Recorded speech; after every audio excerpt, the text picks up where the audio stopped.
Absolutely gorgeous weather here in southeastern Louisiana. Just a couple of patchy cumulus clouds that we're seeing from our camera out there indicating we got fair weather conditions. Temperatures are also fairly comfortable as well. Let's get straight to the local picture and show you what's happening satellite and radar wise. Not really a whole lot as things are pretty quiet. Lots of dry air in the atmosphere. I'll show you that here shortly. But we're also watching a frontal boundary position here near us as well. This system not expected to do a whole lot to our weather. It's going to move through here this evening and then basically dissipate.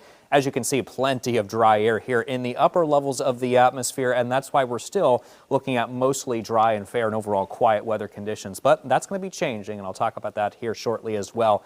Meanwhile, temperature check here for you right now into those low to mid 80s, feeling absolutely nice out there. If you have any outdoor plans here for your lunch hour, looking at temperatures mid to upper 80s before it's all said and done for our highs this afternoon. So that frontal boundary position here over us is going to continue to move its way south, and you'll see it here dissipate as we head into 8 o'clock this evening. Some patchy leftover clouds possibility throughout the rest of the day. And then as we head into early tomorrow morning, we're looking at mainly clear skies, but notice the moisture starting to increase or surge its way north rather into southeastern Louisiana as we head into tomorrow afternoon. That's actually from that disturbance down in the Gulf of Mexico and also in the Caribbean. And some scattered showers and some thunderstorms are a possibility tomorrow, and that moisture is going to hang around as we head into tomorrow night, and then also starting to fire up as far as those showers and storms again are concerned as we head into Friday morning. And it looks like that's going to continue throughout the day Friday afternoon as well, as long as this moisture continues to remain in place from that disturbance. And it looks like as we head into Saturday,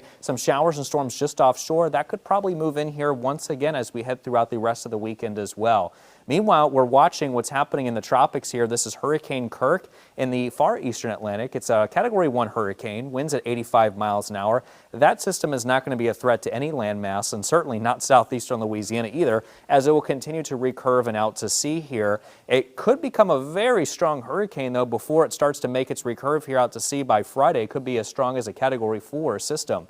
Meanwhile, in the far eastern Atlantic as well, just off the coast of Africa, southwest of the Cape Verde Islands, we're watching Tropical Depression 13. This is a brand new system from the Hurricane Center. It's moving west at 7, got winds of 35. It is expected to become the season's next named storm, and then becoming a hurricane, it looks like, as we head into early next week. The good thing with this system, though, it's also expected to make its way off towards the northwest, and eventually that recurve here. Same here with Hurricane Kirk here as well. Meanwhile, in the Caribbean Sea, we're watching this system here. We're watching a flare-up of showers and thunderstorms, and that also actually extends into the Gulf of Mexico as well. So it's a very broad area of low pressure is what we're calling this thing right now. It has about a 40% chance of tropical development over the next 7 days, according to the National Hurricane Center.